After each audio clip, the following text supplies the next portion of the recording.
also for on-the-job training. OJT more so than it is vocational training, but they're allowing us to take our basic classes that we already have that are in-house and enhance those with some of the students. And hopefully, we'll be able to work in conjunction with some of these businesses to get some of these areas, like for instance up at Mid-America Industrial Park, I'll use that as an example. They've got signs up out there at some of the companies where they're hiring, and they're paying like $17 to $19 an hour per job. And we have got our foot in the door with some of those businesses to do OJT for anybody that qualifies for those jobs. That grant is for? It's for 2 years. Mm-hmm. Thank you. Mm-hmm. You're welcome. Any other questions? I just have a comment. Yes, Denise. I think the word's getting out that Cherokee League's culinary students are available to do breakfasts and dinners. They were very busy this last month. They did the veterans breakfast and they did the casa dinner, a lot of things. I think the word's getting out. Well, when you say the word's getting out, they are required to do so much community service here in their backyard. Now, we do not go outside the county. We are prohibited from transporting them outside of the county. We have to get special permission. Yes, we've been working, yeah, they have been. We're required to do so many things for the county, and some of our staff are on the CASA board, some of them are on the chamber, some are in Sir Optimus, and our staff are encouraged to be involved in the community where they're actually located. Thank you. Anybody else? Saying that, Diane's a good report. Okay, thank you. Hope you get to feeling better. Oh, I'm fine. I promise you I am. You're a tough gal. Thank you. Thank you. All right, next, the Executive Director's Report. We got Dr. Sly and Bruce Davis.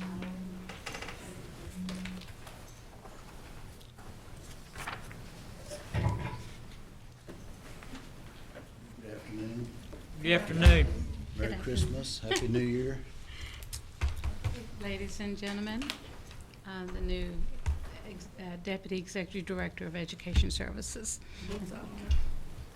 Congratulations, Bruce. Just kind of like mini prayer. I'm just proud to be here. Okay? First longtime superintendent at Leach. I was, yes. 36 years as an educator. Mr. Snell was on my school board at Leach for almost 20 years, so I have a lot of experience in the educational field. I'll just say that I've got to attend 2 meetings since I've been in this new position. One was the Impact Aid meeting in Tulsa last week that affects all of our schools with Indian students, and they were very appreciative that Cherokee Nation had someone that was actually attending their meetings and that I knew most of those people. So they felt like they had a contact person now that they could actually call up and visit with about school needs. So that was exciting for me. So you have our educational report, and I know it's quite lengthy, so if Hey, you have any Bruce? questions, we'll try to answer it. I know for years, Sequoia Schools has always been trying to get the impact aid. And I Yes. think Mr. Qualls and yourself kind of start spearheading that to see if we're eligible for impact aid. Have you heard the status on if we're going to get it on our immersion? They would not tell me whether we were going to get it, but our chances are good. That's what they said, because our application looked good. All the information was in the packet, so they said that will be forthcoming soon. Okay. Okay? We appreciate it. We need every cent we can get. Right. Does anyone have any questions for Bruce Davis? Yes, Lee. Thank you, Mr. Chair. Congratulations, Mr. Executive Director. Thank you, Lee. I need to ask you again about, well, I haven't asked you before. Okay. I have asked the committee about the MOA or MOU with Northeastern Language Program. Is there any movement on that yet? I think there should have been. Semester starting pretty quick next semester. Dr. Morton has been working with NSU on that project, and he's out sick today, but I think that he needs to be the person to answer that question. And if he doesn't get back with you, then I'll have something for you at the next meeting. Okay. Okay? Thank you. Thank you, Mr. Chair. All right. Council Lady Watts. Thank you, Mr. Chairman. Okay, are you executive director or deputy Deputy. director? Okay, and who's the executive director? Chuck Hoskin. Okay, so Dr. Sly, what is your role? I'm I'm the confused edu- at this point, I'm trying to Right, clarify. I'm the education liaison. Education and- liaison. yeah. Okay. And what is Dr. Morton's role now? He's our senior advisor. Senior advisor. Okay, can we get something that says who has what roles and responsibilities? Council Lady, are you referring to like a chain of command, like a structured chart? Organizational. Like organizational chart? An organizational chart, a visual would definitely help. But then I'd like to understand like what some of the different roles and responsibilities are day to day. So I know who I'm supposed to be going to or interacting with or Okay, who's accountable for what. we can do I that, mean- because I've been working on that myself. Okay, very good, very good. And hey Bruce, if you Yes, sir. guys do get that, can you share it with HR? And HR may already have that in place. Okay? So, Chief Bird. I have one comment. Bruce, we started the project there with the Heritage Center, Yes, sir. the ancient village. We're Yes, gonna do the post of fencing. Right. Will you still be able to oversee that? I will, yes. And Maybe what I'll do is set up a meeting with Candace and see what we need to do next. Is that okay? yes, sir, that's fine. Thank you, Mr. Chair. Any other questions for Mr. Davis? Just Yeah, Dick? when they get that org chart, if they could just send it to Gail and she can Okay, send it out. sure. Yeah. Okay. Thank you. All right, thank you. Any other questions? Going once? All right, that's it. Good report, Dr. Sly. Bruce, good report. Thank you. It's good to have you on board. All right, thank you, sir. All right, have a good. All right, Head Start, Miss Verna Thompson. Sequoia High School, Leroy Qualls.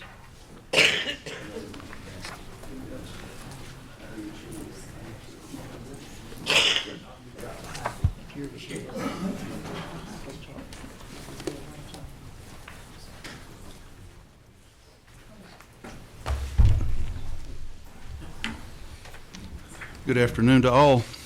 Good afternoon.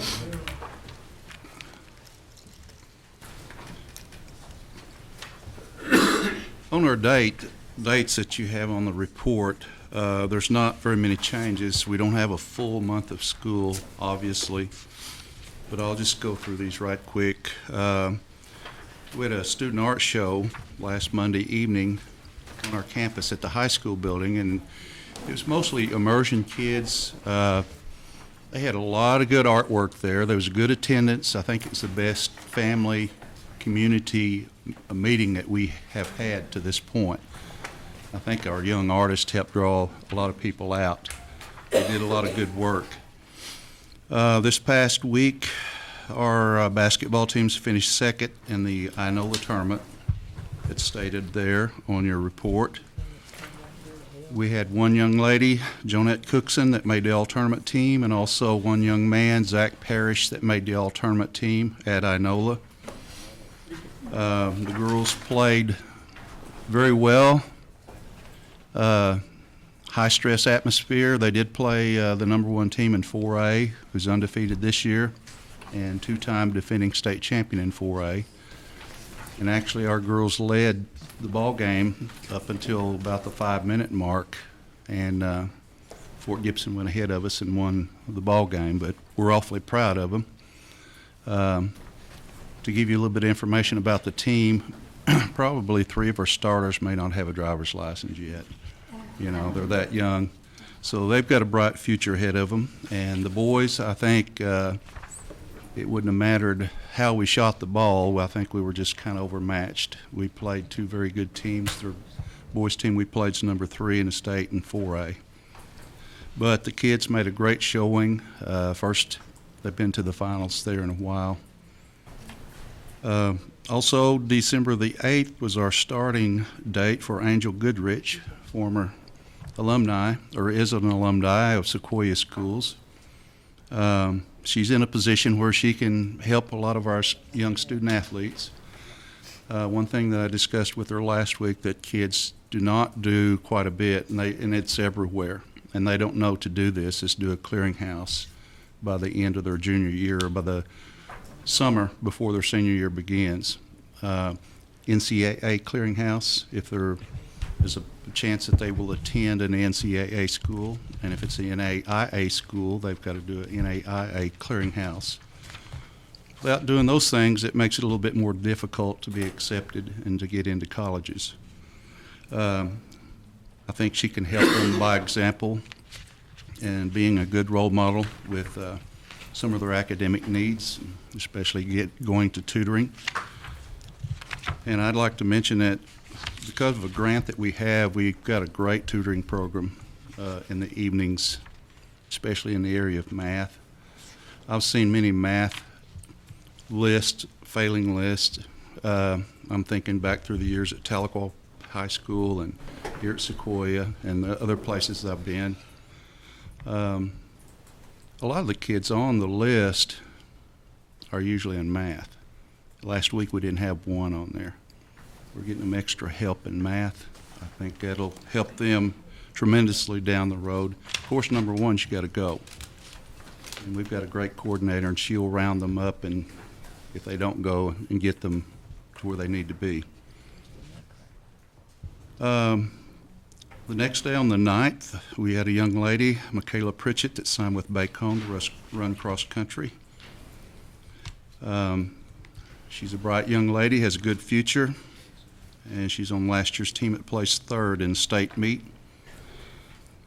Last Thursday and Friday nights, our drama team put on a good Christmas dinner show. Included Christmas dinner. I watched their rehearsal. I watched a little bit of the Thursday night show. Did an outstanding performance. And on the 12th, of course, saw many of you at the Christmas program. A lot of people there. Saturday, we had the chess club go to the University of Tulsa for a chess tournament. Yesterday, the drama club went to watch the Nutcracker. The 16th, which is tomorrow night, we have Keys, and it's our last home game of the semester. You're going to see a lot of local county folks come out to the ball game. There'll be a good crowd. The talent search for Sequoia is this Wednesday, the 17th. We have an immersion program Thursday, the 18th at 9 o'clock in the old gym. Christmas dinner will be served Friday, 19th at noon in the cafeteria, and then that's the end of our semester. And then we've got the Sequoia boys that will be participating in the Tournament of Champions, and they'll play Victory Christian on the 29th at 5:30, which will be held at Tulsa Memorial High School. The rest of the games that week will be at ORU. And January 5th, we come back from the semester break, and it's amazing that we're halfway through the year. It's really gone real fast, too fast at times, but we try to serve the kids to the best of our ability. And that's all I have on my report, unless you have a question. Councilman Baker? Yes. I just want to thank you for Marcus Crittenden staying after the program last Friday to show the group from Westville who's looking at trying to get a new gym in Westville, to take them on a tour of the gym there. And we do appreciate his staying over. Thanks for setting it up for us. He was very happy to do so. They were on the other end of the gym upstairs, and I got off the elevator and I told Mr. Baker that I started down there, but they were so entrenched in what they were talking about, I didn't want to mess anything up. Appreciate it. Appreciate you coming by. Thank you. So, Garvin? Mr. Qualls, how much time will Angel Goodrich spend with the students? How's that going to be arranged? She just come in different times or She's pretty much there all day. all day, Mhm. every day? Mm-hmm. And she is on a grant, and that will expire at the end of the school year. Fantastic. Congratulations. Well, in that position, if you'll think on the college level, a lot of those people are called compliance officers, to try to keep those student athletes in line with their grades and help them with their schedule. She's a good enough role model and a good enough young lady to just be a great example for them. I mean, She'll keep them lined up. That's good. absolutely. Mr. Chairman. You have any other questions for Mr. Qualls? On the 19th, are council members invited to your luncheon? Yes, sir, at 12 o'clock. All right. Mr. Qualls, a good report. Thank you. All right. I wish everyone a Merry Christmas, and thank you for what you do for the Cherokee people. You do a lot. Thank you. Next, we got Molly Jarvis, cultural tourism. Good afternoon. What'd you do to your foot? I had foot surgery Oh, about my goodness. a month ago. You playing basketball? No, I wish it was something that Probably fun. went baseline dunked on somebody, didn't you? I'd like to get back to some activity. This is pretty limiting. Okay. This is our quarterly report for cultural tourism. And the two capital projects that we're working on right now are the exterior masonry restoration for the Capitol, and then the master planning for the Saline Courthouse. And through the bid process, we've been going through that for the last couple months, and we did finally come to the selection of an architect firm, and the same firm was selected for both of these projects. It's a firm called One Architecture. They are a tarot firm, and we've begun work with them and are very happy. So I'll be bringing you updates on those two projects as we move along. In November, in coordination with Native American Heritage Month, we had free admission to all the museums and did a Make Your Mocks and then Rock Your Mocks event on November 15th. That's just kind of an online social media event where people take pictures of them wearing their mocks and post them out, and it's called Rock Your Mocks. And then we partnered with Cherokee Nation Education, the JOM program, and the Heritage Center to host an event in Tulsa at Expo Square that's in coordination with Tulsa Global Alliance, where we have multiple booths set up and demonstrate cultural activities and just share the cultural experience with about 6,000 children over an event that lasts 3 or 4 days in Tulsa. So we just wrapped that up right before, just a couple weeks ago. And then the last thing is we have a new Remember the Removal Ride t-shirt that will be coming out for 2015, but wanted to share with you from the shirt we have been selling. It's the red with the Remember the Removal Ride logo there. We contributed $2,300 in profits back to that program from the sale of those shirts. So we'll have a new design for 2015. Other than that, are there any questions for me? Questions? Councilman Buzzard? What kind of plans do we have for the Saline? For Saline? Courthouse? Yeah, we are working with the Saline Preservation Association.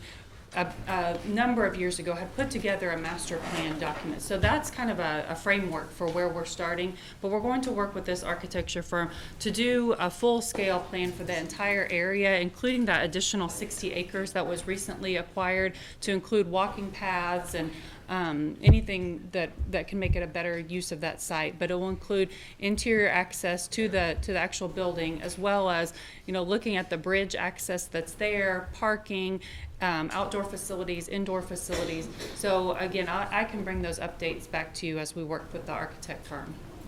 That 60 acres, I'm sure, joins the property Yes. over there now. Yes.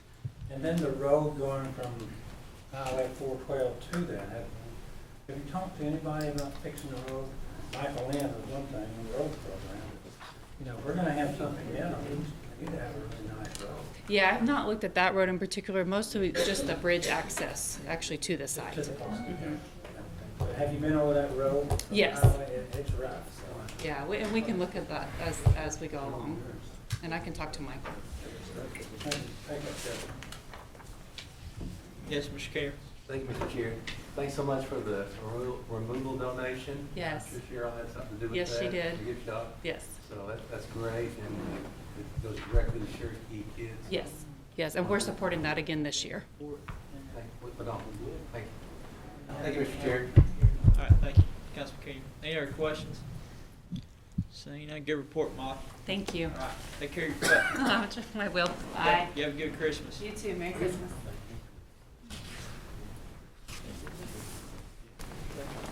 Going on to old business, there's none pending. New business.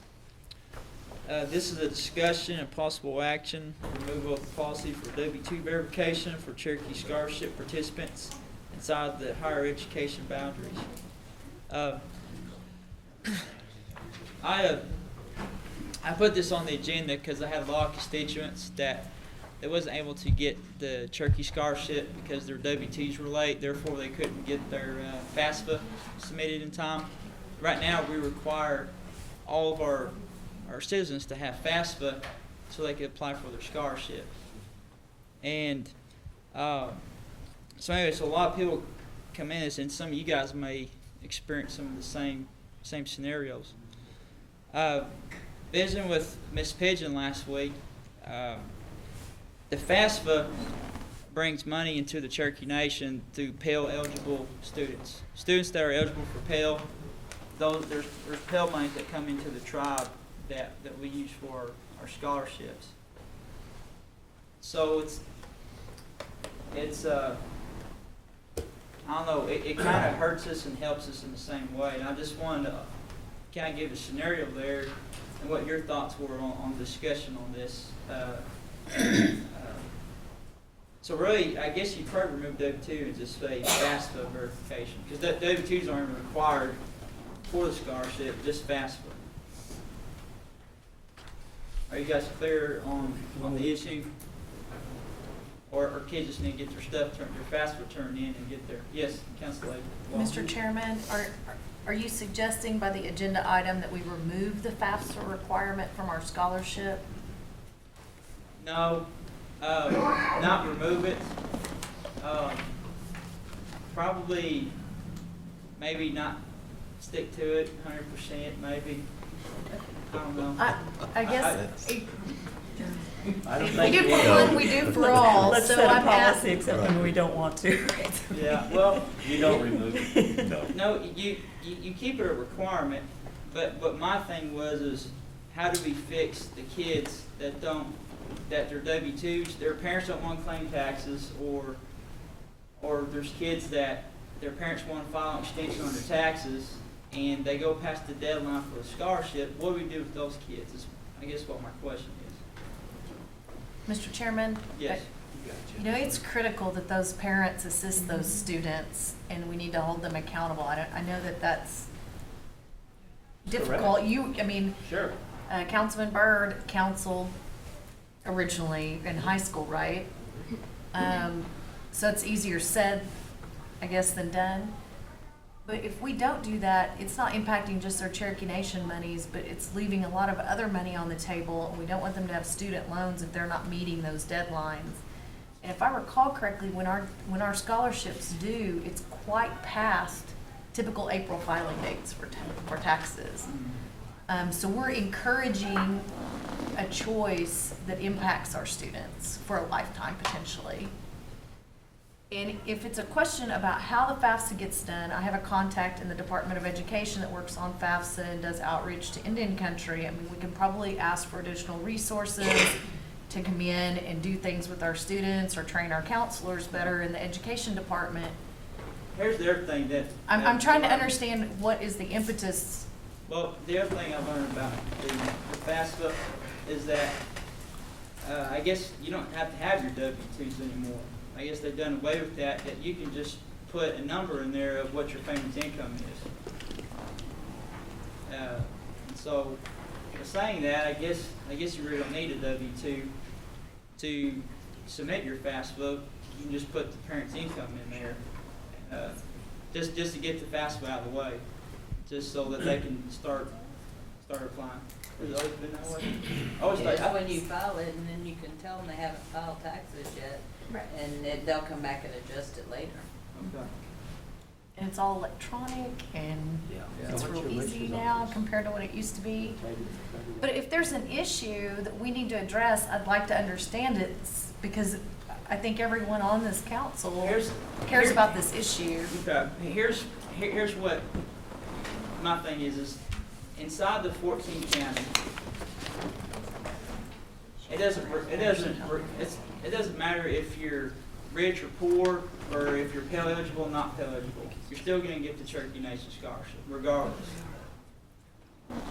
Well, with saying that, there's students that are being affected because they don't get the financial aid. But I guess I understand what Council Lady Watts is saying, and probably most of the people in here, is that if you don't, I guess we're encouraging behavior of not filling out your FAFSA. I guess what we're doing, we're encouraging that behavior, so. But there's just students out there, they're not getting their FAFSA done, and they're not getting the Cherokee scholarship. That was the problem I see, and I was trying to fix the problem, but after being educated on the FAFSA process, and we do want to encourage the behavior from kids to fill out their FAFSA. And also, Dr. Slime, could you please come up? You can bring Bruce with you if you want.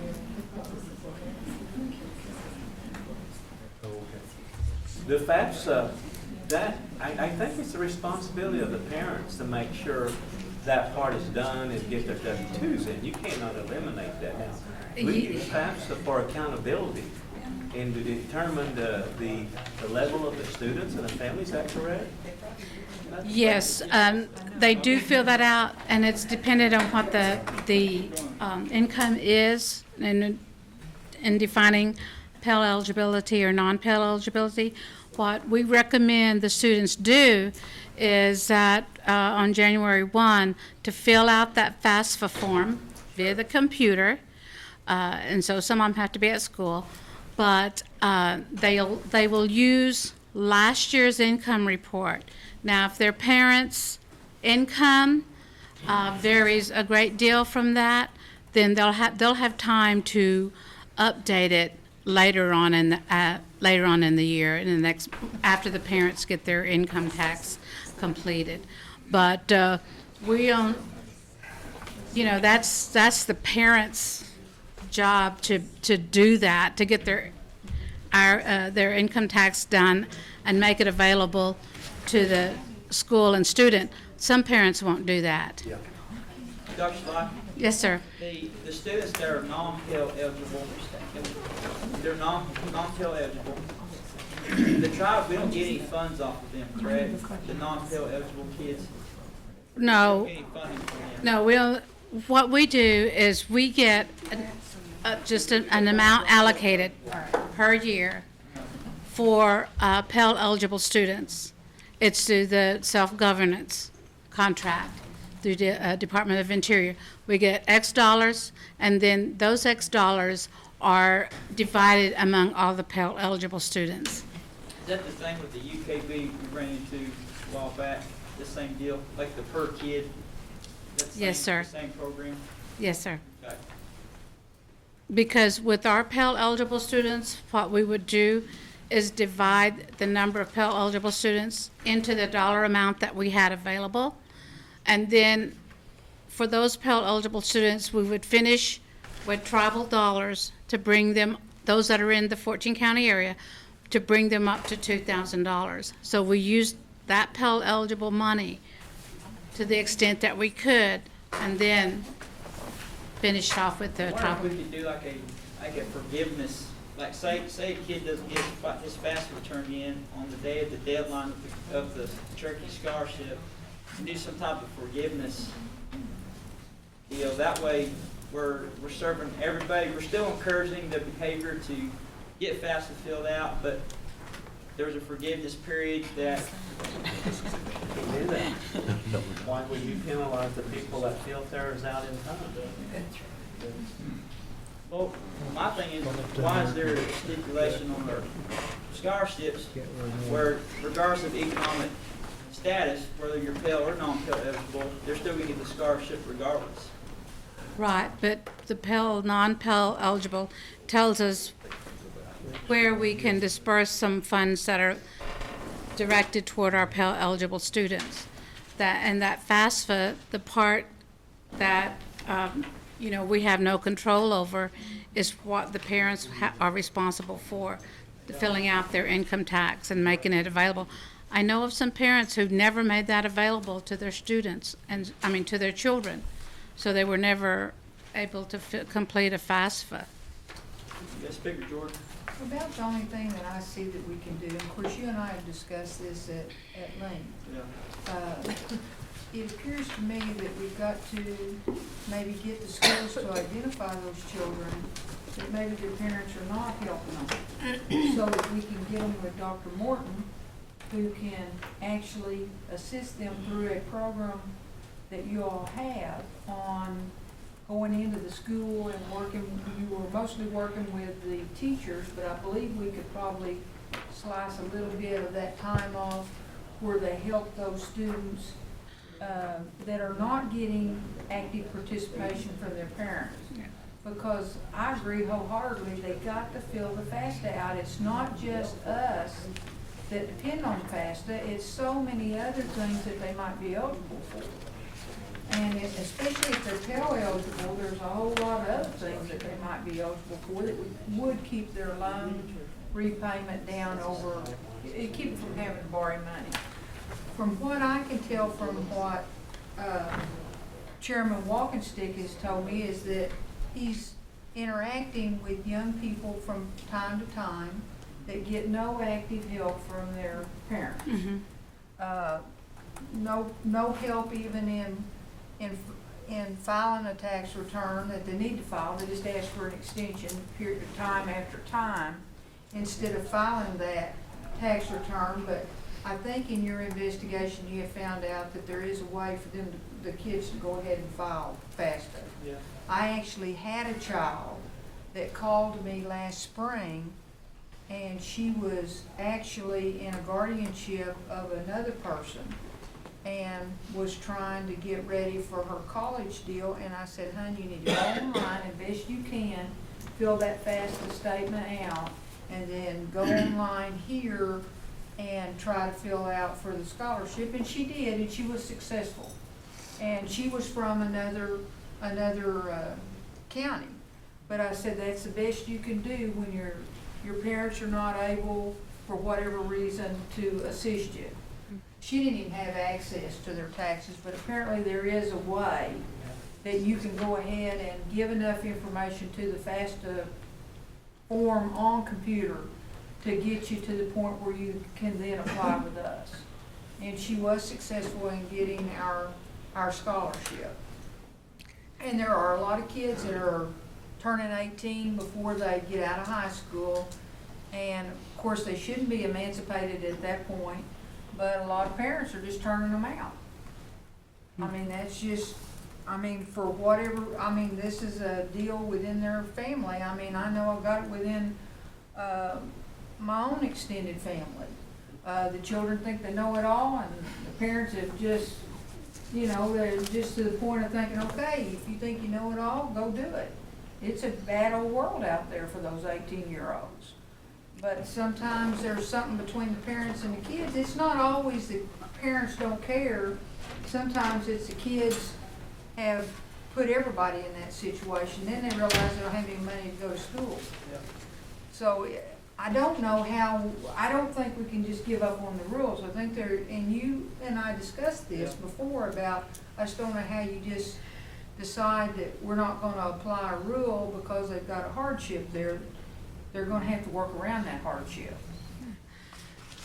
Dr. Sly, I just make a recommendation to you, Ms. Pigeon, that students that are,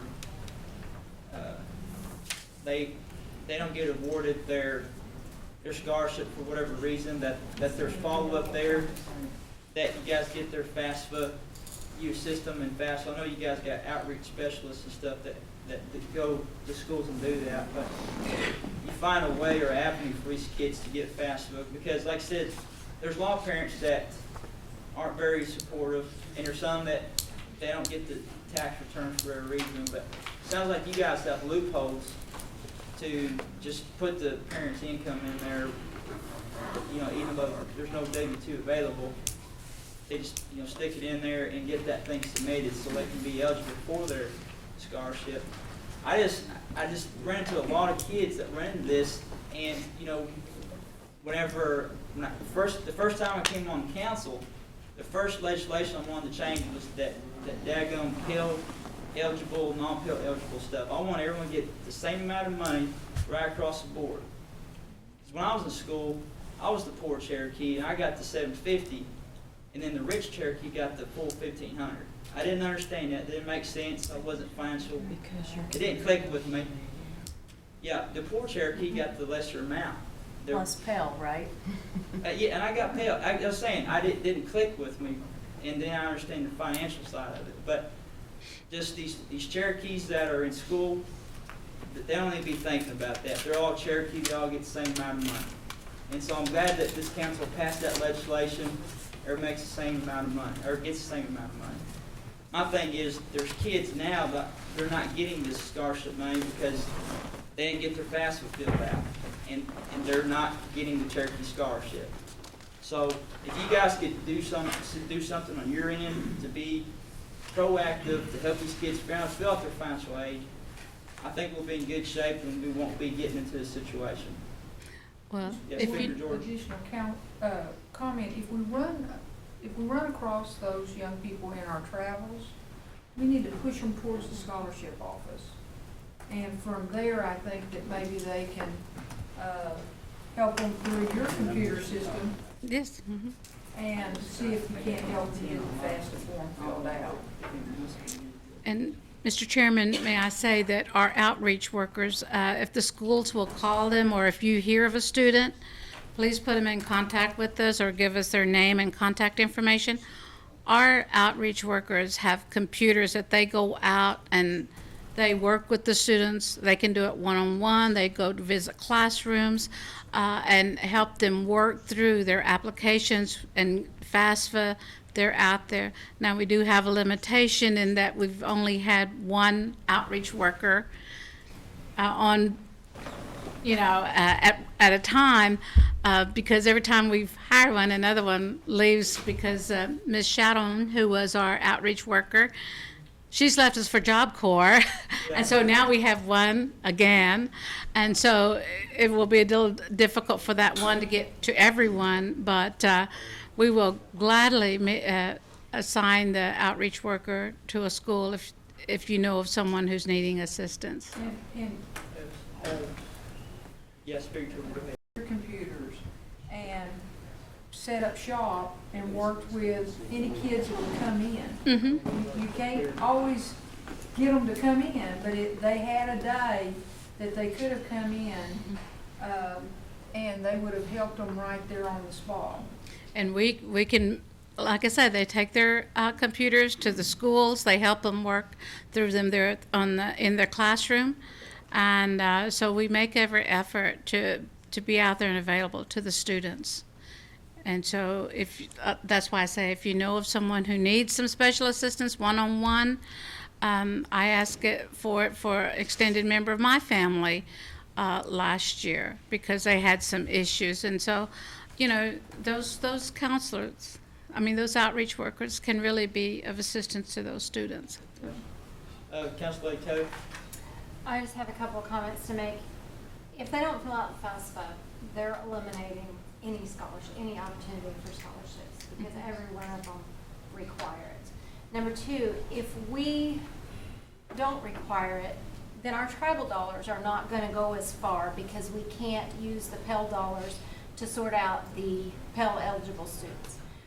And the third thing is, you cannot go to college on $2,000 a semester. If we were to waive that so that our students could get that, they're not going to be able to get their education on our scholarship alone. And so I think if we don't require them to do that, we're closing more doors than we're opening for them. It's just my opinion on that. Thoughts, Councilor Councilor Fulbright. Yes. Last year, we had a great bump up in participants for Sequoia County. And I think the main reason was we got all the high school counselors together twice a year, and Cherokee Nation came down and visited with them and made all them aware. We've got the counselor at the VOTEC at ICTC gets all the other counselors together, and Cherokee Nation comes down, puts on their presentation, gives them all the information they need, and takes it back, and that sent our numbers way up at all the schools last year because I gave away the scholarships at the end of school assemblies, and it was tremendous bump up. So I think our resource office is doing a tremendous job, and they did come down to the career services building and set up a workshop a couple of times to help kids at the last minute that didn't, that hadn't gotten it at school, but most of them had gotten it at the high school, and their high school counselors were very helpful. That has really worked. And about FAFSA, I think it's a little complicated, but they need to learn how to fill it out, and a lot of the high school counselors will help them. And I think it may be looked on as aggravating or time-consuming, but I think we need to require them to do it. Thank you, Councilor Fulbright. Councilor Watts? Thank you. So, I mean, and specifically, there's opportunities such as the Gates Millennium Scholarship, that if they don't fill out the FAFSA, they never know that they would qualify for that. That's incredible. That's like the golden grail of all scholarships. So, I think, but I seem to see, without a vote, concurrence from the whole group that we need to keep the FAFSA requirements. What I didn't clearly hear is, are our staff trained on the exemptions or exceptions that FAFSA does allow if there are uncooperative parents or missing MIA parents? That I can't answer, but I can ask for that information. If they're not, I would offer that if whoever you want as the point would email me, I will introduce them to the person that I have in contact that does technical work with FAFSA, and we can get knowledge of that and just resolve what I'm hearing. And how many students is this affecting that's been brought forward on the agenda? Do we have any quantification? Do we know? I don't know. When Manny Scott was here, I had asked her to get those numbers for me to see, because I think Bruce has those numbers.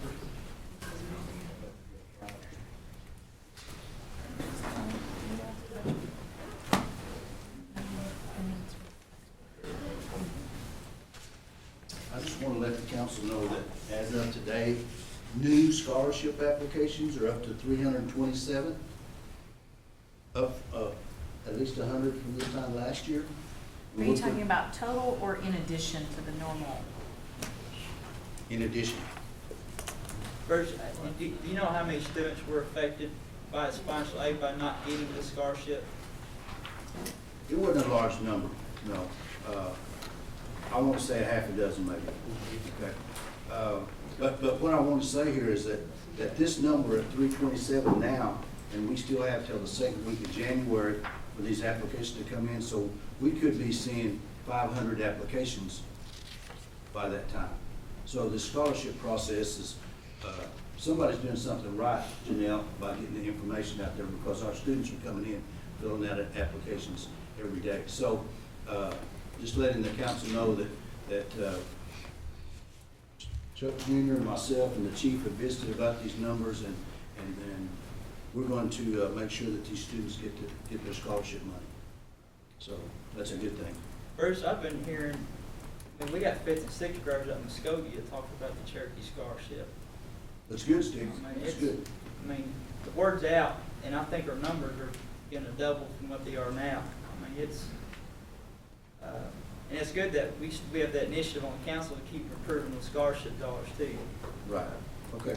Thank you. All right, thank you, Bruce. Is there any other questions on this item?